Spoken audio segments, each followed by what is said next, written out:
Well, water problems in South Africa are not isolated just to KwaZulu-Natal. A number of municipalities have recently complained that load shedding has made the situation worse. Let's speak now about government's response. We're joined tonight by the Water and Sanitation Minister Senzo Mchunu. A very good evening to you, Minister. Grateful for your time. So I'm sure you've heard repeated calls in the last few days about how load shedding at the intensified levels that we've been seeing has made it difficult for the water suppliers to meet their daily mandate. Is there an immediate solution to the problem? Well, good afternoon to you and the viewers.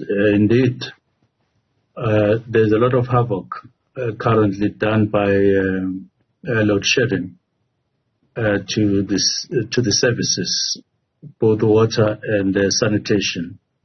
It's all over.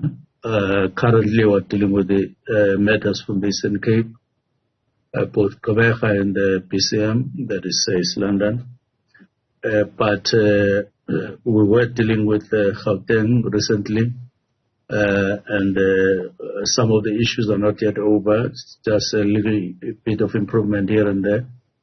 We are from Northwest today, where we're taking a comprehensive report in terms of the challenges of water. Yes, indeed, there is a problem of load shedding.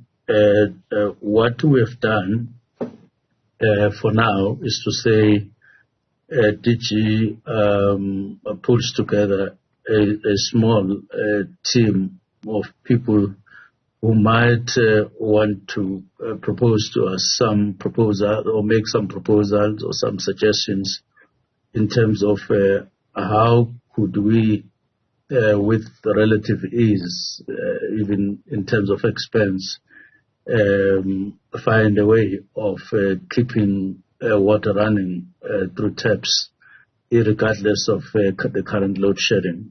One of the things that have been considered and have been implemented in some cases by individual municipalities is to ask Eskom to exempt them, that is particular pump stations and particular water treatment plants, just to allow them to fill up their reservoirs so that they can be able to assist people with the provision of water. So on one hand, there's no problem in terms of availability of water in the sources like dams and so on, but the processing water, like pumping, cleaning, that's where we're experiencing a lot of problems, and we're looking at how we can ease the problem that is faced by residents. When will we begin to see the benefits of these considered interventions? We have ongoing meetings because on one hand, we're meeting Rainwater and we're preparing for a meeting between Rainwater ourselves and the metros so that we can discuss this matter, but also other related matters on water restrictions and other disturbances so that there could be a smooth flow of water to residents. But we will have this on the agenda. So far, the meeting is on the 13th, but DG is working quite faster on this matter. We were likely to receive some advice early next week to say what is it. But we are interacting with municipalities, just like I'm saying. Today we're with all the municipalities in the Northwest and we discussed this matter and we did say, please find alternatives. There are others that have already done so. Others have provided some generators, but others have spoken to Eskom. Some of these things are working, but of course they are all temporal. They are not very sustainable. Why are these solutions being worked out now when you consider that load shedding has been going on in this country since 2007? In the last few years, we had heard that it was likely going to get worse, and officials who run these pumping stations would have known that they rely on electricity to be able to do their jobs properly. So why was there no proper disaster planning, forward planning, before we reached crisis point? Look, we work on the basis, and I think everybody has been working on the basis that there might be a solution for load shedding. It's only now that load shedding has intensified to affect visibly the supply of water and sanitation. Originally, all these years, it would be, remember, we got in here in 2021, and when we got in last year, there have been, disturbances, but you would find that reservoirs they don't necessarily run up to a level where they are empty, like it is happening currently, because if you stop electricity or access to electricity for 6 hours a day, 8 hours a day, it's different from when you do it for 2 hours a day.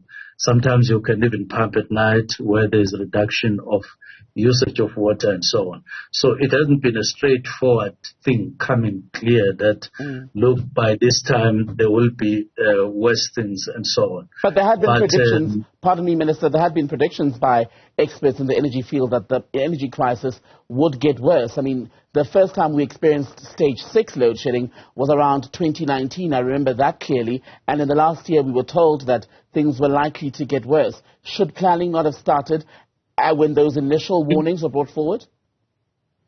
I would say you must combine the issue of load shedding with other water managerial issues. So it's not just one factor that is causing problems. It's other things. Even if you didn't have load shedding, in some cases, you still were going to run into a number of problems, the way things were happening because of the decline of functionality of a municipality, especially with regard to providing services. So I take your point. There could have been measures to mitigate and maybe not to prevent altogether what is happening. That's one. But even what is happening now is not like it's all the same everywhere. But I'm saying to you, there is an element, quite a visible and remarkable element of the need to improve and to do changes in the way in which we manage water in municipalities, and that's what we are intervening on. Let me make an example. One municipality says, no, in a particular area, Minister, I get a WhatsApp. People are not getting water, and I'm sent a voice note. So I say, where is this municipality? Then I'm told, who is the mayor? I'm told. And then what I then do is to say, no, but what is the problem with regard to supplying this particular household and the villagers around? And the issue is there is a water treatment plant which is of a particular size in terms of volumes that they are able to turn in a day. That volume is now less than the demand, irregardless of electricity. It is less, and it has not been planned for. This is the example that I'm making. But then even that, I then say, okay, so that's problem number 2. Why don't you talk to residents that at least you need to stop pumping for a while, particularly at night. You warn them, you prepare, then you fill up the reservoir, and then after that, you can then be affected in a normal way if there's something like that by load shedding. But at least your baseline is a full reservoir. And then you can start rationing water and you can start talking to residents. Right. So some of these things require practical planning more than lamenting too much about the current problem that we have. So the ANC government, which you are part of, we now know, based on the outcomes of the recent Lekgotla, the ANC is looking at the potential declaration of a state of disaster in response to the electricity crisis. The target, according to the ANC, is to sort out the load shedding issue within the next 12 to 24 months. Will your plan have come fully on board before that happens? I'm not even listening to the 24 months. I'm slightly listening to the year or 6 months. At the moment, that's not what we are focusing on with regard to the supply of water and sanitation. There, it's a daily matter, and it's a matter for now, it's a matter for tomorrow. And therefore, we're engaging municipalities to find different ways at different levels of supply, both including water boards. And I think in time, where management of water and including a better run or a well-run municipality, we're finding it better to resolve the matters on an ongoing basis than where ordinarily nothing or very little is working. And therefore, we're dealing with case by case, on a case by case matters, but we're intervening and we're all over. All right, we're out of time, you and I, but are you able to give us a figure as far as to the load shedding impact, as far as damage to infrastructure or other problems arising from the power cuts? Well, at the moment, we haven't been given any report of the actual damage, like your water treatment plant has been damaged because of this. What we are receiving is damage in the form of failure to supply water to people, which could be construed as damage in terms of the water rights to people.